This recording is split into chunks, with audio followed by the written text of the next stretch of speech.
committed towards using the instrument of lawmaking to reform Nigeria and our political process. Constitutional and electoral reform has been a burning topic in Nigeria since independence from Britain in 1960. Over the past 50 years, the controversy has led to unrest and a deepening of religious and ethnic divides. We should not be afraid to meet and discuss our problems, challenges, fears, aspirations, and prospects as a people. We should not discuss in fear, and we should never fear to discuss. Today, we are taking a crucial step that will further strengthen our understanding, expand the frontiers of our inclusiveness, deepen our bond as one people under God, and build a strong support that will deepen our democracy. We are once again at the threshold of history. History has presented us with the chance to redefine and redesign our political landscape in a direction that will strengthen the bonds of unity, enhance the processes of democratic consolidation, strengthen the structures so as to solidify those values that promote democracy, good governance, and good neighborliness, and open boundless opportunities for all Nigerians to be and to feel that they are part of the evolving political process and socio-economic advancement. This is equally in line with our realization that our current political arrangement has some identified distortion, defects, and limitations that call for urgent, focus, and realistic attention. Hence, this initiative on political and electoral reform. Our history as a nation shows very clearly that we have been through some difficult times. We have missed great opportunities. We as lawmakers of like minds and committed to the 10th House agenda of building a strong democracy that works for all using legislative instruments. And let us at this point appreciate our speaker, Tajuddin Abbas, and his able Deputy Speaker Benjamin Carlo, for the commitment they have shown in keeping to their promises that they will work with all stakeholders towards strengthening of laws via constitutional amendments, which gave us the confidence to step forward with our own little contributions that, if considered, will help build a stronger Nigeria where justice, equity, and good governance shall reign supreme. It is our desire to notify the general public that as part of our firm commitment to see a new and working Nigeria, an effective and efficient nation where justice and equity reign supreme, we are a group of over 30 reform-minded lawmakers from different political parties who have come together and committed to ensuring a working Nigeria using legislative instruments within our power to ensure the reduction of cost of governance and campaigns, unite our country, ensure a seamless transition and continuity, uninterrupted development, justice, equity, and independence of INEC, including the efficient use of state resources, tackling of nepotism, and corruption in our electoral process. There is no doubt that our country is in desperate need of a long-lasting solution to our economic situation. Insecurity, disunity, weak institutions, weak healthcare and education sector, and waste of state resources. We have now reached a critical phase where what is at stake is the very survival of Nigeria as one political and economic unit. We must rise to the challenge, and what we do with this opportunity given to us by our people matters a lot. We, the reformers, elected representatives of the people from different political parties and strong like minds, are committed on proving that we are fully capable of managing our affairs together as a nation. Hence, as the first step in our commitment, we are presenting to the public bills and proposals which we are pushing on the floor of the 10th Assembly. Most of them have gone through first reading. These bills will touch on every aspect of development in all sectors of our economy and well-being as a nation. These bills, which are 50 in numbers, most of them have gone through first reading. But today, we are starting with public unveiling of 6 of them, while the remaining will come in the weeks ahead. It ranges from governance, economic restructuring, security, justice sector reform, to social bills that will target unifying our nation and ensuring long-lasting peace and national cohesion. The reformers are cognizant of the fact that Nigeria in times past has deliberated on and accepted some of the proposals in the bills. We are presented that have been presented in several reform processes, including the Ways Electoral Reform, Ken Namani Electoral Reform, the Udoji Civil Service Reform, the Confab Report, the Obasanjo, Jonathan, IBB and Abacha Reform Effort, and several others. These works by eminent Nigerians, including lawmakers in the past, have been long abandoned despite the time and resources committed to them. It is time we revisited those reports adopt some of the silent proposal, and adjust them to fit the current realities. Therefore, the bills presented today will address that proposal. On governance and political restructuring, we are seeking alteration to the 1999 Constitution as amended.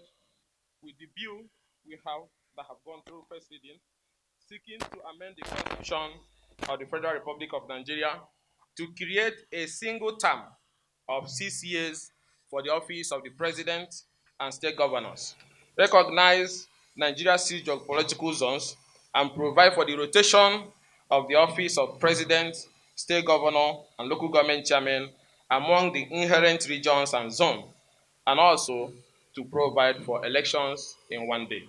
And also that flows into the Electoral Act, where we're also seeking for uh, an amendment to provide that elections to the offices of the President, state governors, National Assembly, state houses of assembly, and FCT area council shall be conducted simultaneously on the same date, which is to be determined by INEC in consultation with the National Assembly. What we are seeking here is that instead of wasting money going for elections from one Saturday to another, that the country can gain more if all elections are held in one day. The advantage in this is that there's going to be high turnout of voters on election day. There's going to be high level of vigilance from voters.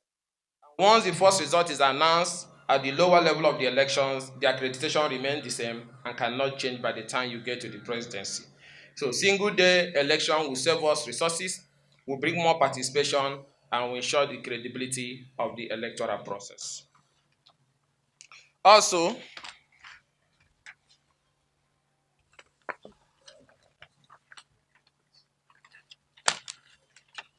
the third one is a bill seeking to amend the Electoral Act to provide for the hearing and determination of all election petitions by the respective election petition tribunal and the appellate courts in accordance with specified timelines before the swearing in of successful candidates at election.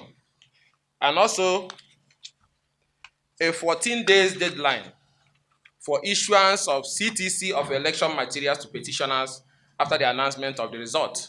And we're also pushing for a 1-year imprisonment for non-compliance against the rec or any concerned electoral officer, plus 7 years imprisonment without option of a fine for any returning officer who declares a false result not uploaded to the server or via the INEC electronic transmission devices, including result that the accreditation figures didn't tally with the number of vote cast. Also included in our proposal is conclusion of all pre-election matters 30 days before the date of election. It's important that we solve this once and for all, that the election cannot hold and people are still in court battling over who is the candidate the people voted for. Voters must have the power to know who they are voting for. Hence, pre-election matters must be concluded before we go into voting. Now, it's also important that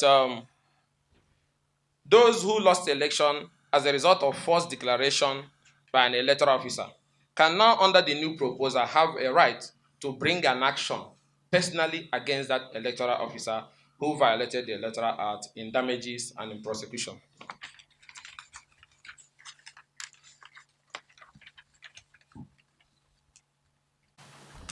The key highlight of this political and electoral reform, like we have just read, is focusing on, like I said before, we have other ones on economic reforms, social reforms, and so on and so forth, which are going to come later. But we're taking off with this. Is that this energy we spend in battling over which of the zones should produce, issues of inclusion, and so on and so forth, and the attendant costs can be waived if we all agree that power should rotate between north and south and among the 6 geopolitical zones. And also, the amount of money and distraction that goes into seeking for second term, and how politicians, because they want to get a second term, will not be concentrating much on what they are supposed to do. We now said, let's have a 6-year single term so that once you're elected, you know that you have a mandate to run for 6 years without fearing anybody or anything as long as you're in line with the provision of the law. And that also goes with ensuring that the electoral process is credible with all elections holding in a single day. And then one will say, if we say it's a 6 year single term, what if the president dies? And then are we going to have a repeat of what happened in the time of Jonathan when another person comes from another zone and it might distort that zoning arrangement?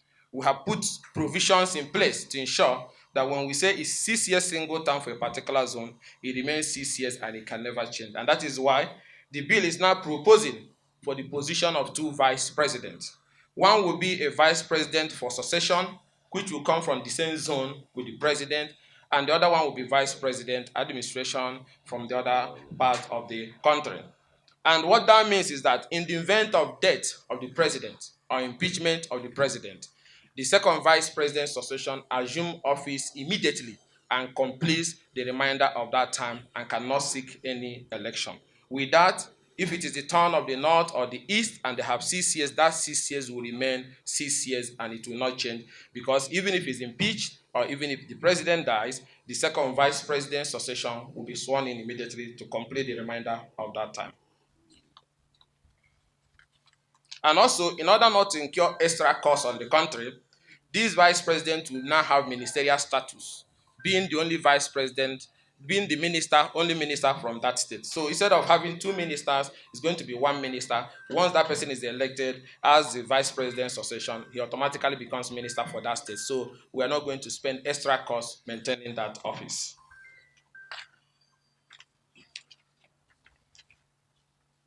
And also, the issue of financial autonomy and accountability of local government is also to ensure that that is equally in place. That we also have the bill also.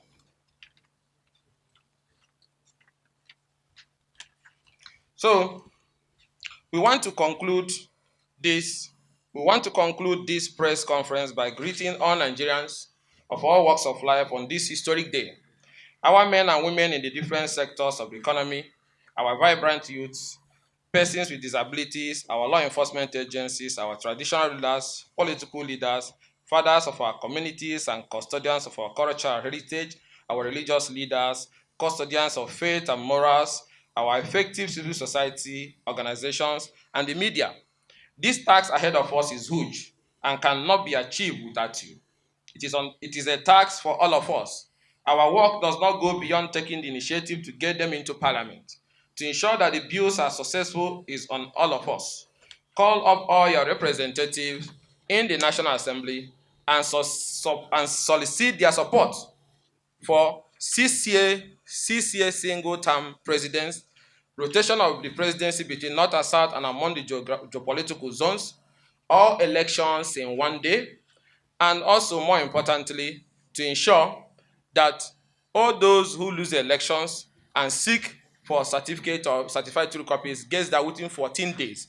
And also to avoid a situation whereby you'll be seeking for this document and the time for filing your petition lapses. So such things will not happen again if we go by this proposal. And to make sure that it's mandatory and compulsory that election result must be electronically transmitted. And whosoever transmits a result or announces a result that is not electronically transmitted or the figures does not tally with the total number of vote cast is going in for 7 years imprisonment without any option of fine.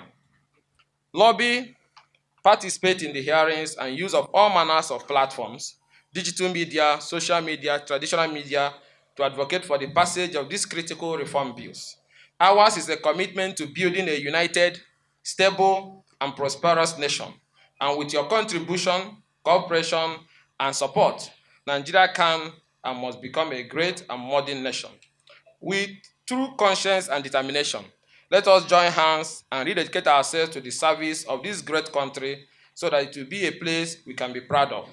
We cannot afford to fail in this task, and by the grace of God, we shall succeed.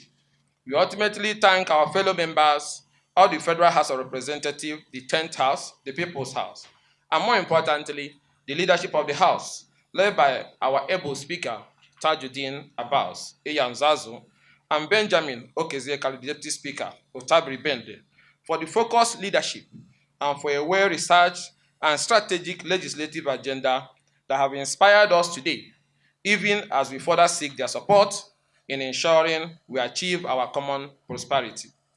We salute the Speaker for constituting the Constitutional Amendment Committee chaired by the Deputy Speaker, who has the great capacity required in delivering the task ahead.